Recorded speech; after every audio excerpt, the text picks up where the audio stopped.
Welcome back to the Transform Your Mind to Transform Your Life, the podcast. You're listening to Author's Corner, where we highlight and showcase our local authors. Today, I am speaking to Millie Clark, author of Millie, My Gift of Bangles. Welcome, Millie. Thank you, Myrna. Good to be on your show. I'm really looking forward to our conversation. Yes, awesome. I'm looking forward to our conversation too, because I love the title of your book. It is a tantalizing title, and that's how you're supposed to make titles these days. Tantalizing. So that's great. All right, guys. So let me give you guys a brief synopsis. Millie, My Gift of Bangles, is an enchanting journey that celebrates the rich tapestry of life and career through the lens of Millie, an African woman of resilience and grace. Like vibrant bangles adorning her wrists, each chapter of Millie's story reflects a unique facet of her journey, woven with threads of tradition, wisdom, and heritage. From the busy streets of her homeland to the boardrooms of global corporations, Millie's narrative resonates with the rhythm of African life, echoing the vibrant colors and timeless rhythms of her heritage. With each bangle, she shares stories of triumph and tribulation, of mentors who guided her like her elders around a communal fire, imparting wisdom passed down through generations. In Millie, The Gift of Bangles, readers are invited to embark on a journey of discovery and resilience, where the clinking of bangles is a reminder of the strength found in unity, the beauty of diversity, and the power of ancestral wisdom. Through her candid reflections, Millie reveals the enduring values that have shaped her journey, resilience, community, and the unbreakable bond between past, present, and future. Amazing. All right. Well, Millie, as we start off, how would the rhythm of your African heritage allow you to embrace grace and resilience and the rhythm of your bangles? My bangles are clinging. Yeah, thanks, Myrna. Even though I've been away from my home country, Ghana, for over 35 years, I visited frequently, and Africa has always been home and has always been in my soul. I mean, when I think of the diversity of the people, the cultures, the food, the languages, and of course the music and the dancing, there's just so much dynamism and attributes of personal and collective behaviors. I'm sure you've heard about the concept of Ubuntu. It's an African word meaning humanity to others. And it actually states, I am what I am because of who we are. And that just makes me so proud to be African. And so throughout my story, it's about people who have helped me to get to where I am today, and the role they played in my life. And the bangles just represent how happy or sad sometimes I've been with that role. When I was young, I observed my grandmother, my mother, and the other women display inner conviction that they were unbreakable, irrespective of life struggles. If they encountered difficulties, they just pulled themselves together very quickly, and they would not even verbalize how they were feeling or what they were going through. And for me, that's when I realized the power of resilience. It was about putting, all the bad stuff behind you and finding the strength to move on, despite everything that, tries to hold you back. And so I came to the conclusion with resilience and grace that there are two options in life. We're going to make it work, or we can't snap out of it. And for me, I decided I'm going to make it work with so much grace, not letting people perhaps know exactly what it is that I was going through. But it was important that I picked up myself each time that I felt things were not going right. And that's what the grace and resilience is all about. Well, yeah. Well, a couple of things there. One, as a woman of African descent, I'm from Guyana, and a lot of times when I say Guyana, people They say Ghana. So, we kind of connected, but we all came from the motherland. But one of the things that is our heritage is that there's always been struggle in our lives. So when there's struggle, you can rise above it or you can let it take you down. And one of the things my pastor always says is that you shouldn't look like what you've gone through. So I like what you say, that regardless of what you're going through, that you are not going to show it all over your face, and you're not going to, you're going to handle it with grace and have certain resilience, because, unfortunately or fortunately, that's our story. We didn't, whether you're from the motherland or you from, here as an African American, things weren't handed to us. So, we have to struggle. We have to have resilience in our lives if we're going to keep our heads above water. So that's great. A great introduction. But when you have the title, The Gift of Your Bangles, right? Can you share a specific instance where resilience played a crucial role in you overcoming an obstacle? Yes.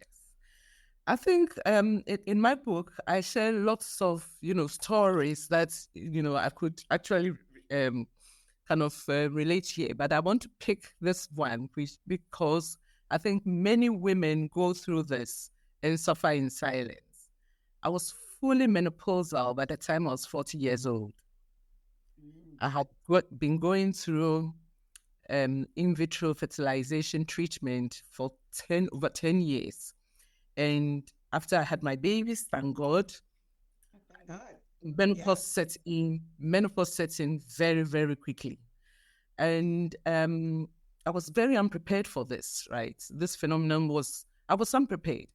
And I experienced the full suite of hot flashes, insomnia, migraines, weight gain, irritability, name it. But I wanted to climb the corporate ladder. However, my relationships were struggling. I mean, my work was suffering, and all this was because of the menopause. And in those days, nobody spoke about menopause. You seldom heard anybody say anything about menopause. So you either suffer in silence or you quit. And I wasn't about to quit my job. I was an immigrant in South Africa. I needed the money.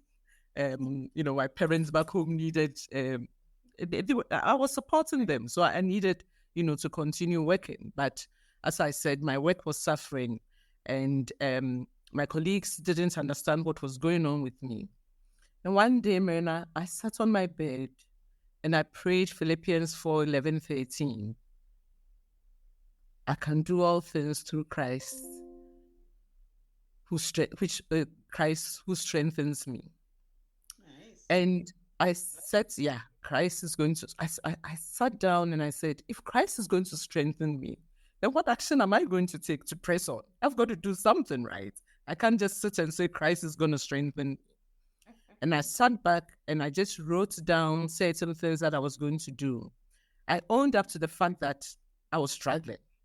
And I started now verbalizing how I was feeling to my colleagues, irrespective of whether they wanted to hear or not. I started talking about menopause.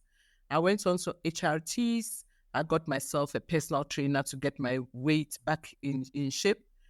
And I carried a handheld fan, as a fashion statement everywhere I went. I just decided I was just going to leave this behind me and kind of, make it real for me. And I'll often remark to my colleagues, I'm having my personal summer when I broke up into a sweat. So for me, you see, being resilient, you have to have the willingness to overcome some of the difficulties rather than to avoid them. I could have avoided the problem by just resigning and, sitting at home because I just didn't want to deal with this at the workplace. I could have continued being miserable and menopausal. But I realized that I needed that support network of my colleagues, of my bosses, of my husband, of the kids. And it was important for me to take care of myself, and which included meditation, the mindfulness, being prayerful, understanding my faith. And I adapted to these challenges because my faith helped me to play a huge role in ensuring that I remained resilient, which gave me hope and the conviction to press on. So for me, what I tell a lot of women who are going through this is verbalize it, make it real, because it's important for people to understand. Well, I'm glad you chose that story, because that's a perfect story. Because, women, we're all going to go through puberty, we're all going to go through menopause, and a lot of women now are going through fertility issues.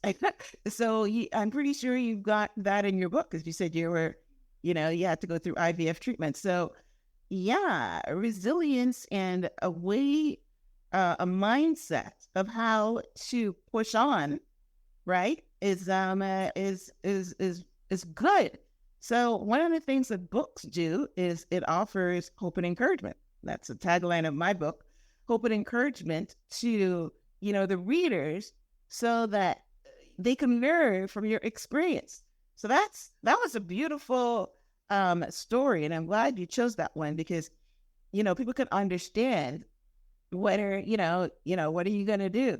There's nothing you can do. There's this, whether it's menopausal, whether it's cancer, whether it's whatever challenges that we're having, we have got to have a mindset of how we're going to be resilient. So that's amazing. All right.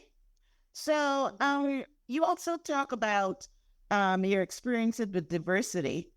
And so how did your diversity influence your perspectives on leadership and career development? Yeah. So as I have stated, I was a Ghanaian immigrant in South Africa, and that was in the apartheid South Africa era. So that wasn't easy at all. And, as a Ghanaian who had immigrated to South Africa, first of all, I had my fair share of the struggles in the workplace, especially. You're you're a Black African, you're a woman, you're an immigrant. The only missing bit was probably in a white society, because when people hear Africa, they think it's Black people, but South Africa is predominantly white, right? So it's predominantly Black with white people there, but apartheid was the whites doing it onto the Blacks.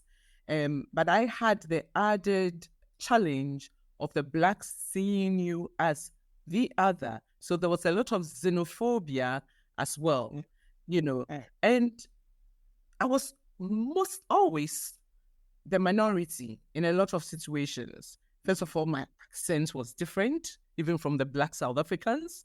So people will say, you've got an accent. And I'm thinking, you have an accent too, right? According to me. Wow. But I was mostly the only minority in a lot of the leadership teams, where I experienced, for instance, gender pay gaps, as a woman. And as a Black African, my competence would be questioned because I was Black African. And, I got a lot of declines on boards, positions that I wanted to be on because you're an immigrant. And I felt constantly under pressure. And this often led to imposter syndrome for me, because I really had a feeling I didn't belong. And I remember one of my leaders, when I got appointed as his HR director, he kept saying, oh, you must always go to Pete, because Pete can help you. And Pete was my junior. He just happened to be a white male, like my boss. So I just felt so belittled by that statement. Oh, have you checked with Pete? Oh, Pete will help you with this. And one day I walked into his office, closed the door behind me and said, Sab, that was his name, Sab, can you please let me walk in my own fabulous shoes? And Myrna, I quickly ran out of that office because I was so afraid of what was going to happen. I wasn't sure what he was going to say to me, and I didn't want to hear.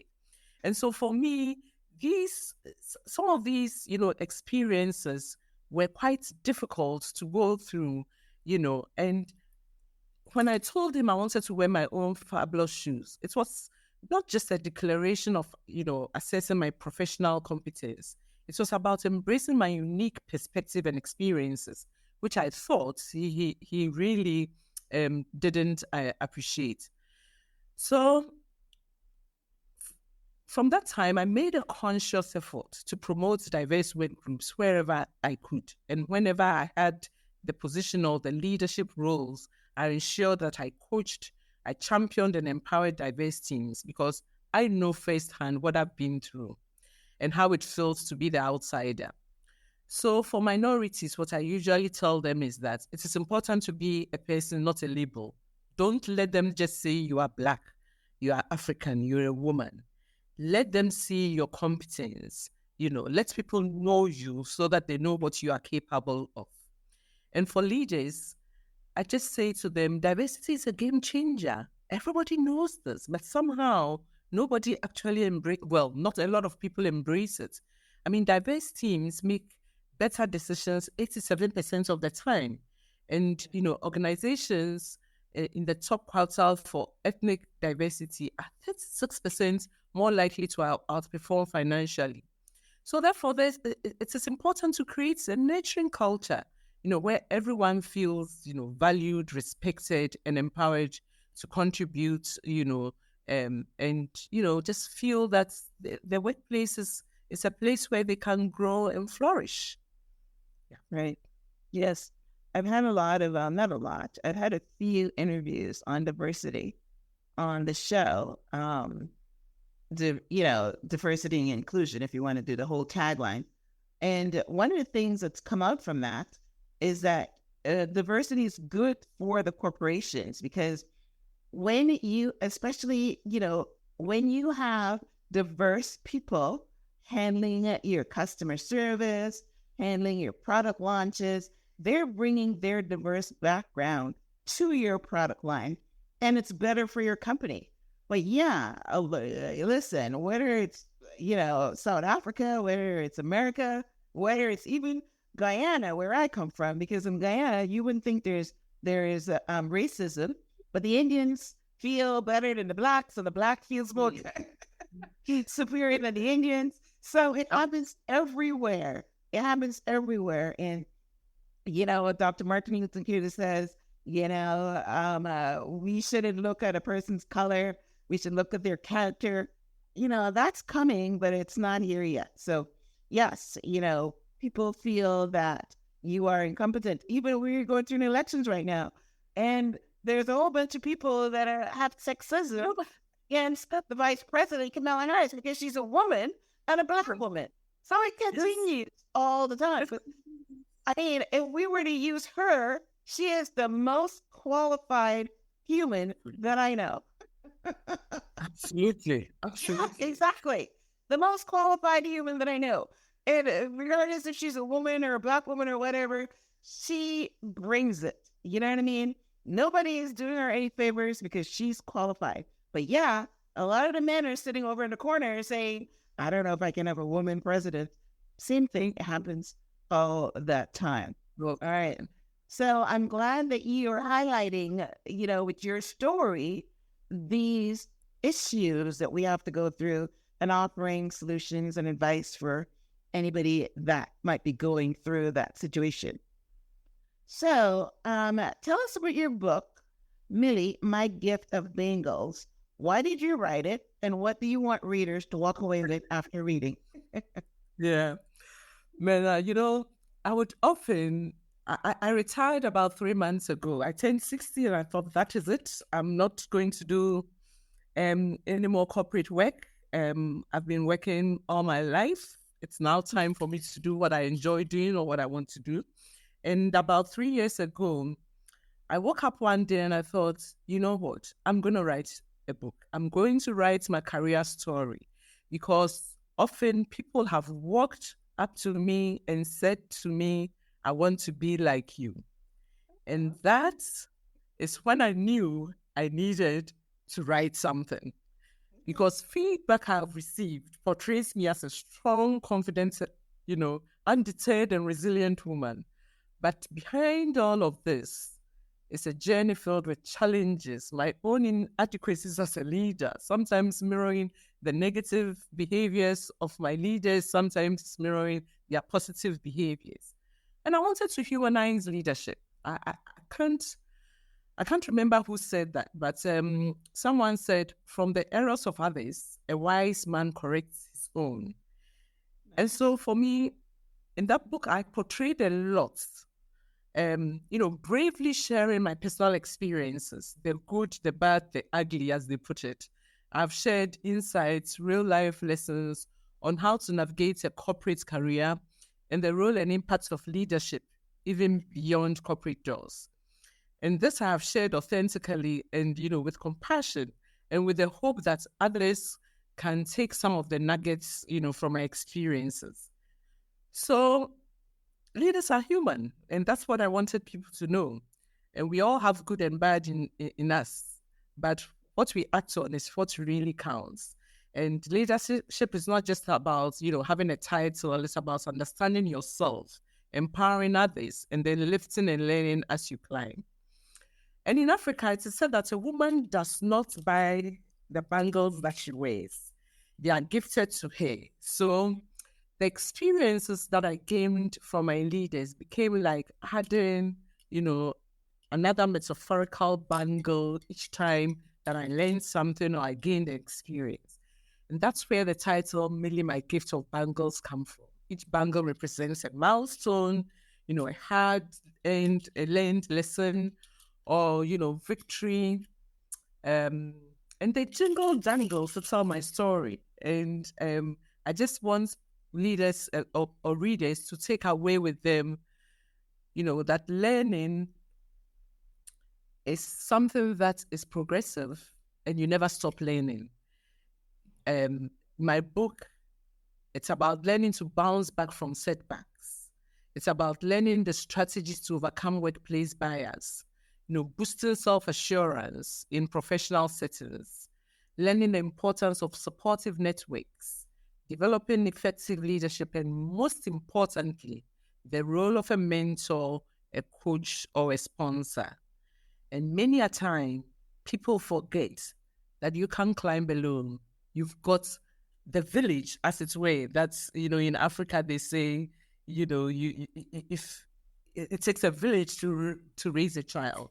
So similarly, you need a mentor, the coach, and, the sponsor to help you get to where you are.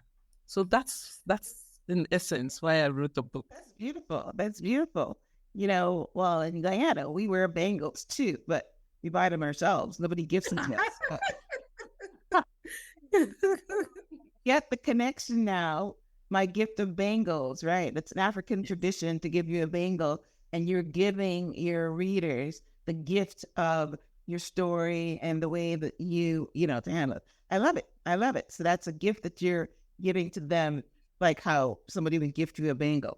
I love it. Yes. Very nice. Very nice. Yes. It's good to get the connection to, behind the thought. Yeah. And I see in the book, some bangles are pretty, others are some are in gold and silver, some are even in paper and wood, right? So it's a gift irrespective of the value of it. But I think in essence, as I said, what is important is they all dingle dangle to tell the story, irrespective.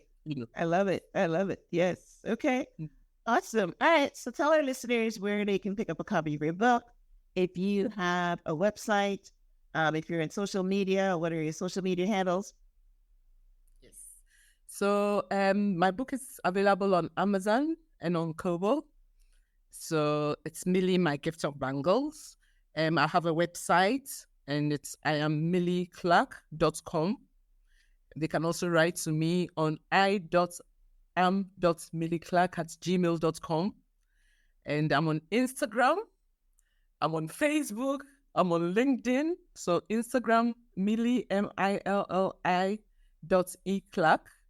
And Facebook, Millie, My Gifts of Bangles. And on LinkedIn, Millicent Clark. So they can pick up from there. And I get people write to me to explore some of the, topics in the book, so which is great. That's amazing. All right. I love it. All right, guys. Well, listen, I enjoyed bringing this author to you today. I will have a summary of my conversation with Millie on the show page, which is myhelps.us. And I will link out to her website, to her book on Amazon, as well as to her social media handles if you want to follow her and learn from her story. So go out and pick up a copy of her book, support her, and have some learning for yourself as well. I love the one story she shared about menopause, but I'm sure that there's lots more powerful stories in there that you can learn from. So Millie, thank you for being on the show. Love talking to you. And as we wrap up, do you have any parting words for the listeners? Yes, I think, Myrna, what I want to leave with the listeners is you have to find that thing that keeps you going, that helps you to transform your mind into a better version of yourself. But hey, you know what? When you get there, then you want another better version of yourself. And mine is staying on my peace, what I call my priorities. I remain focused on achieving my goals, my peace of mind. For me, it's important to keep your anger to yourself because it diminishes your power if you show it. Prayer, my third P, which helps me to connect to something greater than me and to improve my emotional well-being. And lastly, positivity. If opportunity doesn't knock, please build a door. Thank you. Wow. Now, that was a powerful ending, girl. I like it. Thank you. Thank you, Myrna. That was powerful. I like it. Your piece. Huh. Yeah, awesome. Well, I'll be sure to, to quote that when I'm sharing this episode. Thank okay. you. Thank you. All right, guys. Well, listen, thanks for tuning in to this week's episode of Transforming Your Mind to Transforming Your Life, Author's Corner. Go ahead and support the authors that I highlight. And if you need any more information, just head over to the show page, myhelps.us. Thank you, Millie. Thank you guys for tuning in. Until next time, namaste. Namaste. Bye, man.